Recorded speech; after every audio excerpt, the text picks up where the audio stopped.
This is an 8-iron, and it's a dead shank. Wow. Way right. Oh, takes a hop off the path. You got to be kidding me.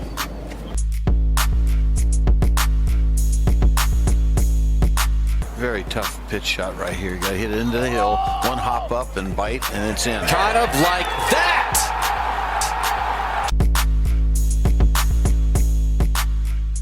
Well, I would like to welcome back for the second time in one season to the Sub 70 podcast, the two-time winner on the Korn Ferry Tour and the 2011 Player of the Year out there as well, JJ Killeen. JJ, thanks for taking the time today. Looking forward to this conversation.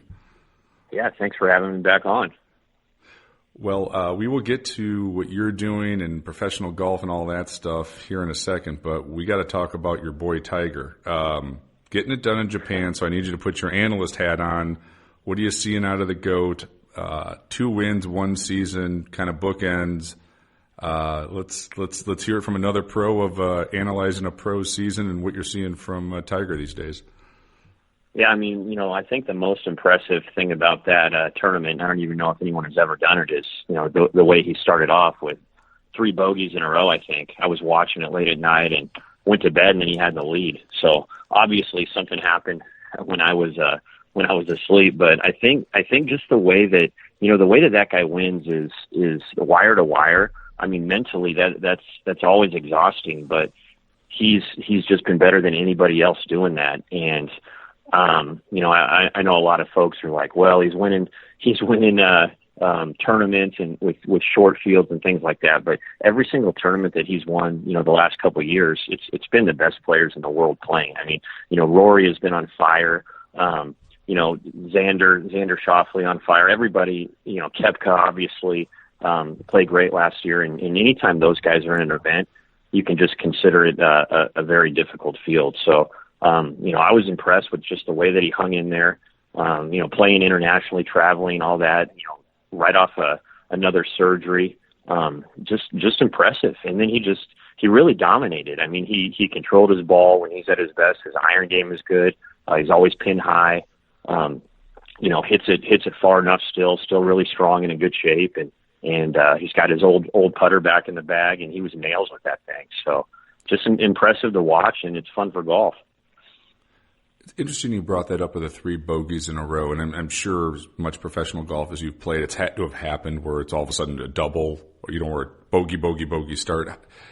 As a professional, how did you kind of go about a situation like that where, if like Tiger mentioned, he's playing well, so there's some confidence there. And how does a pro think about that maybe versus an amateur of turning that ship around and trying to, grind through that day? I mean, we did more than grind it out. He shot a great round, but how do you guys turn it around seemingly easier than an amateur golfer, I guess is the question I'm asking.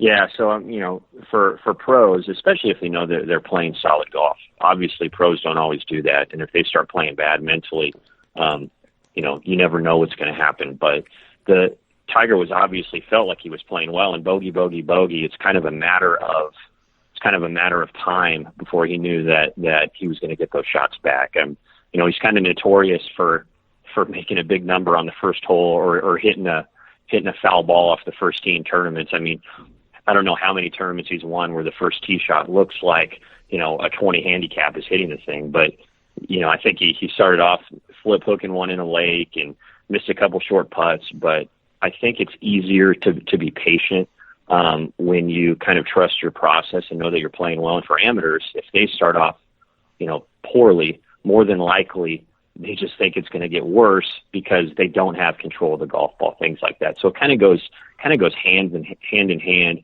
with being realistic about what you think you can do. So for amateurs, it's tough to tell them to stay patient when they don't really know what they're doing, right? So that's a little bit difficult. But I think Nicklaus, he has a quote from a while back where if he made a bogey or double early, it calmed him down because he knew that he more than likely was not going to do that either the rest of the round or rest of the tournament, because he knew he was so confident in his game. He realized bad breaks would happen, but he kind of thought, hey, that was my bad break for the day or the event, and now I can kind of get after it. But when we teach a lot of people, Yeah, it's always different. I mean, I started teaching a lot of people the last couple of years, and you get off to a bad start. It's tough to make a comeback when you don't know where the golf ball is going. But patience is the number one thing that you have to work with, and just realize that good shots are gonna come with bad, but just hang in there from the start. More than likely, it's gonna eat out. Well, let's talk about your golf game. You are back to playing some professional golf for the 2020 season. How did that decision come about? And let us know kind of where you're looking at playing next year and what this process is potentially going to look like. Sure. I think last time we talked a lot about for golf entertainment, things like that. And I have a great team here. We're making some great technology kind of partnerships, and really excited about the future. And I started playing golf a little bit more. My body was beat up after a couple surgeries playing in 13, 14, 15 when we started this venture out here in Lubbock, Texas. But I called the tour and actually had a year of status left from playing all the way back in 2011, from winning a couple times. And I just turned 38. So in any other sport, you're pretty much done at 38 from a professional standpoint. But golf, you can be successful after that. And it felt like my body was feeling pretty good. Knowing that you at least had a year of tour status left is mentally a good thing. Knowing that you could potentially have a place to play, even if you're doing a bunch of Monday qualifiers, if you started playing well. So I talked with my wife and family, and I decided that 1 year left, might as well give it a go. And I had to go to Q school to activate my status, and I went, and not playing a tournament in 4 years. I didn't play bad, but I think I shot 5 under, and didn't make it through. However, I was able to activate my status. So I'm going to do a bunch of these Mondays coming up in Mayakoba and Sea Island and things like that. And hopefully even either get into a category where they do that, unofficial kind of FedEx Cup points and do a bunch of PGA Tour Mondays and try to get in the Korn Ferry finals, or Monday my way in and try to get shuffled in with the status that I have. So to go deeper into the status, is it status on the Korn Ferry Tour still, or is it status on the PGA Tour? So it's status on the Korn Ferry Tour. Yeah, status on the Korn Ferry Tour from, if you've won, you have it for X amount of years. It doesn't mean that you get into tournaments, but as you know, if you just get in and make a couple dollars, you get shuffled in and you can play a pretty full season. But the other thing that it does for you, for people that are listening in, is the PGA Tour qualifiers are tough for regular guys just getting into pro golf to do, because they have a pre-qualifier. They're $450. You got to go 2 days early past the pre-qual, and then you get into the regular one. And it makes it where it's a lot more affordable, $100, and then you go straight to the smaller field part of the qualifier, which is the Monday qualifier in general. And you're able to potentially, at the end of the year, they have it's not a category, but you'll see a bunch of guys that are unofficial FedEx top 200 points, and those guys end up getting into the Korn Ferry finals just from that category. And there's a handful of guys every single year that end up doing that as well. How many Korn Ferry Tour starts do you think you would have just based on your status, without trying to Monday queue out there for that tour? Kind of just odds are, by the numbers, you'd probably know going into this you're going to have X amount of starts. Yeah, I really, in all honesty, with it's a conditional category, so nothing's guaranteed. I've made some relationships where I think I'll maybe get into a couple later on in the year, but they travel internationally at the beginning, and they're smaller fields, and I think I'll maybe get a couple opportunities early, and then have to shuffle in after that. But it's not like I have 10 guaranteed or 4 guaranteed or anything like that. I'm going to have to play my way into playing a full schedule. But that's okay. It's better than nothing. Well, and that's the cool part about Korn Ferry, in the sense that if you do play well, it'll sort of take care of itself, because the reshuffle happens quite often out there, if I'm not mistaken. So, good play, you can kind of keep it rolling and keep it going from earlier in the year. So the opportunity is definitely there to do it. If you, like I said, if you catch some form and get going early, it sort of takes care of itself at some level. Yeah, absolutely. I mean, that's the cool thing about professional golf is it's an individual sport. So if you're playing well, you can rely on yourself, and opportunities kind of create themselves. Especially the schedule, since it's this wraparound PGA Tour schedule. I'm able to do these Mondays, these next couple weeks. Who knows? See what happens there. So trying to take advantage of any opportunity that I could potentially get just to be in a field. But if you have to Monday qualify and do it that way, it's not easy. But it's definitely something where if you're playing well and catch lightning in a bottle, you can play a full schedule and work your way back on the PGA Tour.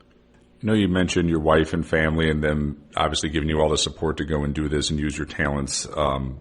Any other tour players you kind of bounced ideas off of or looked for advice of what it kind of looks like out there at this point in the landscape? And, do you think I should? Do you think I shouldn't? Is there some guys out there that you're still tight with that you kind of also use their input on this decision?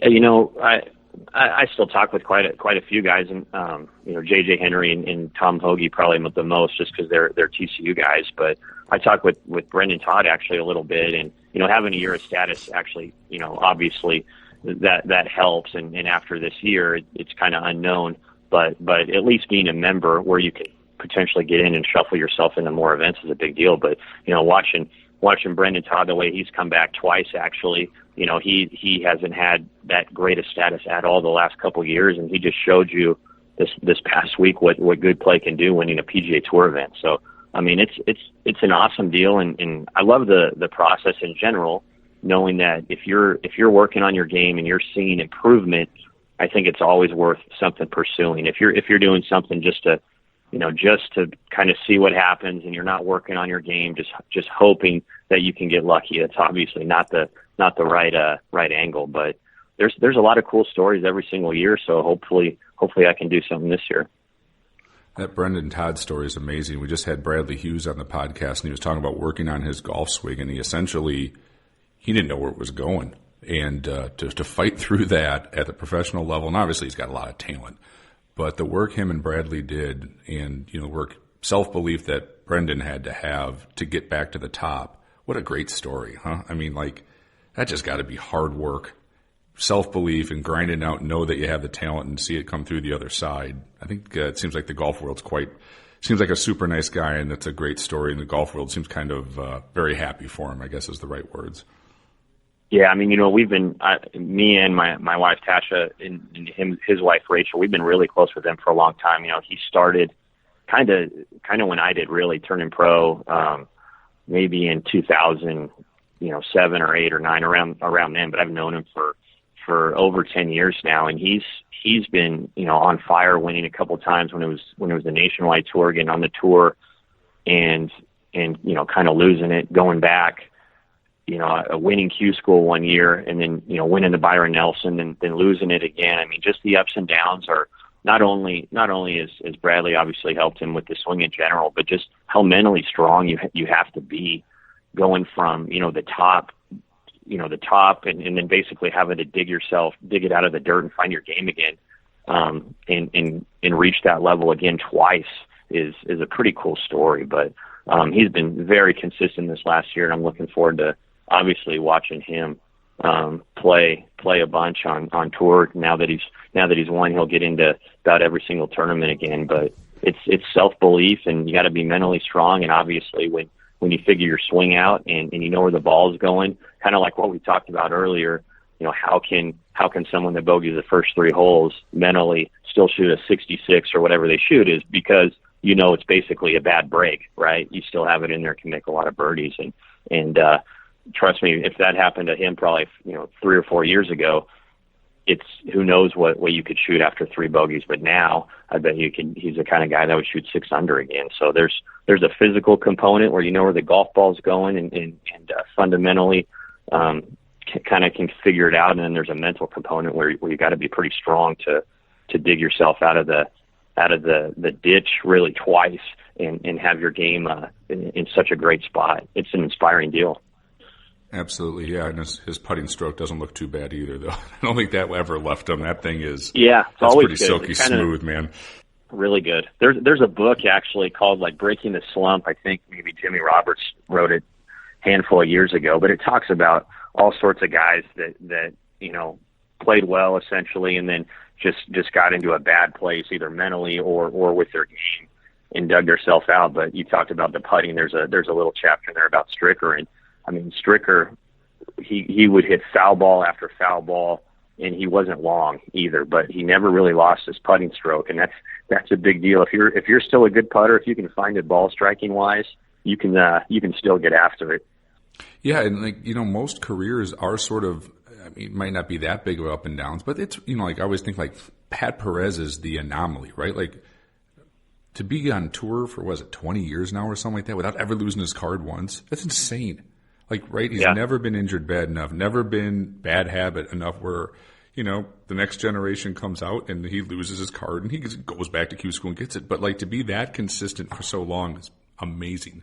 Most guys don't have it. Most have some peaks and valleys, right? And you think great Hall of Famers, potential Hall of Famers, I should say, Stenson or Lee Westwood. I mean, those guys had to fight through it. Stricker, and look how good he's a better player than he came back stronger in his 40s. So Stricker there's a lot. Yeah, you're right. It's amazing of the resilience pros have, and there's some great players that have had to go through some really, dark spots from their golf game, and it seems like if they come out of it the other side, man, they can be better than ever. Yeah, absolutely. I mean, there's, they talk about Nicklaus, and Nicklaus, obviously everyone's like, man, his major record, he's as consistent than ever. But there was a point where, he was chipping like a 20 handicap. He missed a green. It was a bogey or double for a stretch. And a lot of people didn't know he went through that, and he was still making cuts and things like that. But it's just crazy what people are able to overcome. And maybe it's a fundamental thing that they work on or something like that. But yeah, he talked about Stricker and VJ was always just a hard worker in general in his 40s, but Stricker was way better in his 40s into his, until now than he was in his 20s, which is just, it's crazy. It's a great game. It's definitely, like I said, and that's why at 38, it's not like you're playing pro football where it's, this isn't going to happen. Like there's some guys who have best in their career in their 40s, right? So it's what makes golf, such a fantastic game that you can play it for that long, for that period of time. How do you do a caddy situation with how you're going to be doing this for Mondays, and then kind of going from this tour and back to the other tour? And how does that dynamic work? Do you just carry yourself? Do you just have local guys do it? How does that situation get resolved essentially when you're out there trying to do what you're doing next year? Yeah, that's one thing. It's tough for caddies in general, just traveling around, and unless you got a regular bag on the PGA Tour, it's kind of a crapshoot of where you're going to stay. Is my guy getting in the tournament? All this. So, I mean, if it's a Monday, it's my wife's actually doing this first one. She's caddied for me maybe when I was first starting out in like 2005. Right when we were married, she's caddied for me in a couple mini tour events, but she's going to try a couple of these tour ones for me just at the beginning, just to have somebody there. But man, the Mondays you're by yourself. I'd say most guys are carrying their own, or push cart or carrying, and then obviously if they're in the event, if you're in an event, it's easy to find a caddy. There's just guys that are willing to do it. But the Mondays, that's not an easy deal. So I'd say most guys are on their own, and then if you get some sort of status or a consistent schedule, there's kind of a pack of guys that travel around on Korn Ferry Tour, and you're able to find a consistent bag if you got good chemistry with someone. And obviously PGA Tour, that's kind of a coveted deal. Guys work a long time caddying on Korn Ferry or other tours just to have a bag there. So if you reach that level, it's a lot easier to find someone, obviously. Touched on this a little bit earlier too, when you kind of got back into high level competitive golf through Q school, and different level than playing even a competitive game at home. I'd have to assume that it takes a little bit of time to kind of get back into that mode. And then also, as you referred to, you've had some physical injuries, which kind of derailed the first part of your career. When we talked earlier in the year, you just said your body was beat up enough where you knew you couldn't play your very best, and you had to make kind of a tough call on it.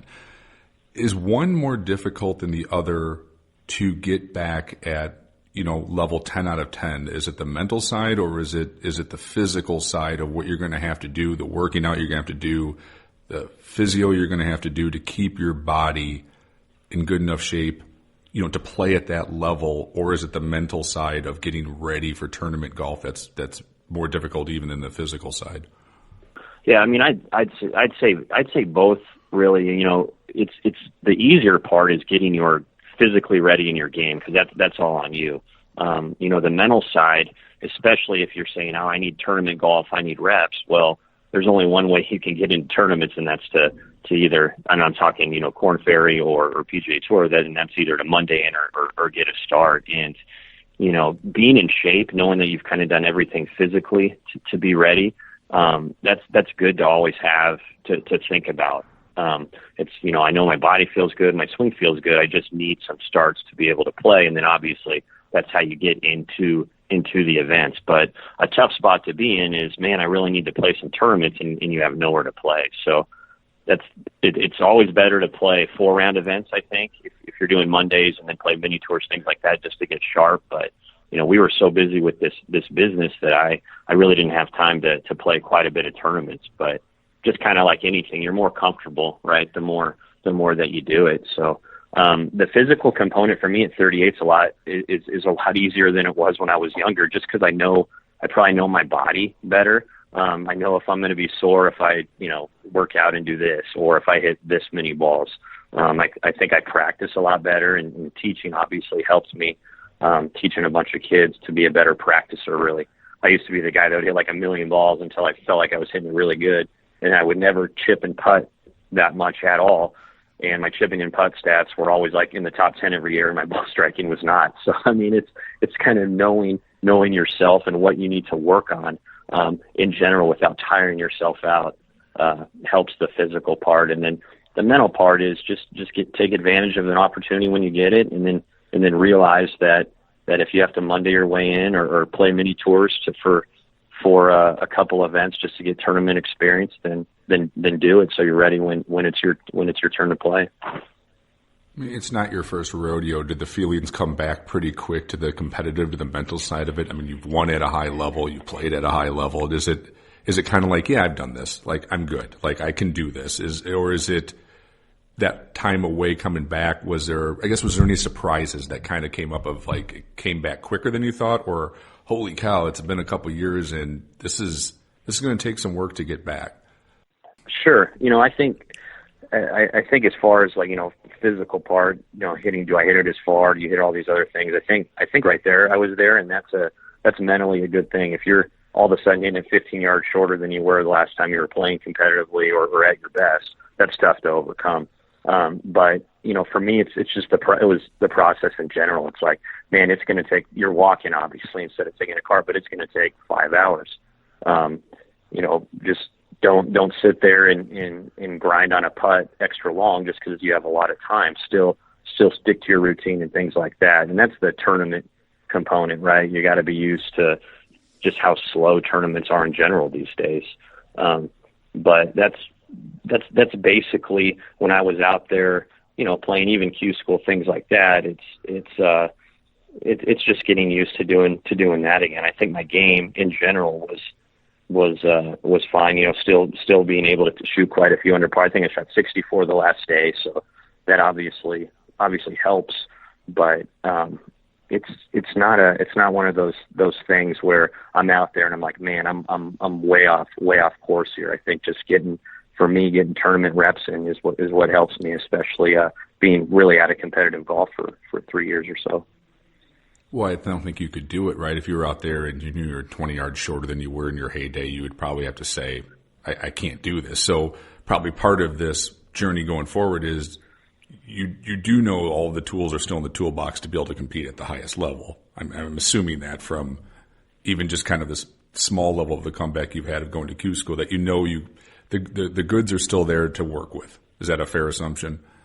Yeah, absolutely. And, you know, I feel like my body actually, you know, we've talked about it before, but kind of had a couple surgeries and not feeling strong, traveling all over the place and really resting it for a couple years. And you know, surgeries and things like that have worked out where my body's healed completely. And I feel pretty good. And that was part of why I decided to do it again. I mean, if I was still practicing and sore and all this just after one day, it's just something, you know, you physically can't do. But that had a whole lot to do with it for me.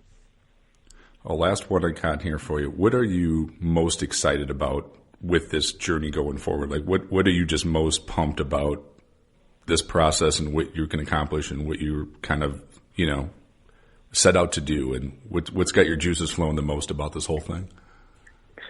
I just honestly like the opportunity just to do it again, and knowing just because I've been there before, and it's not just out of the blue, how exciting it is when you do reach, the PGA Tour or playing well and potentially, winning on Korn Ferry Tour or something like that. The opportunity to go through that process again and try to reach the PGA Tour is exciting. For me at 38, when you're younger, you're more anxious. I think it's a sense of unknown and, can I handle the pressure, things like that. Having done it before, that helps me with my process. But I think I'm excited just to commit everything that I have into something that I really love to do. And the golf entertainment component's fun, and I'll still have my hand in a lot of things out here, but kind of being all in something that you've always wanted to do, and getting a second opportunity to do it, that's the exciting part for me. Well, we will definitely be watching. We're excited for you. Like, it's interesting to kind of be on the front end of this, happening on before, then watching this journey, and then watch you kind of get back into doing it again. We'll definitely keep all the listeners updated on our Twitter account and stuff, and kind of watch what you're doing with the Monday stuff. So yeah, we can't wait to watch it either, and see how this process happens. And best of luck to you. And the talent's there, man. It's letting it come out and getting the opportunities to play. But we can't wait to kind of watch what happens in 2020 and kind of join you on this journey. Yeah, that'll be awesome. I mean, I'm looking forward to it, and thanks for the support, man. Maybe let's see what I can do. Absolutely. Well, thanks, JJ. I really appreciate it. Best of luck with everything. We'll be in contact. Thanks, Jason. See you.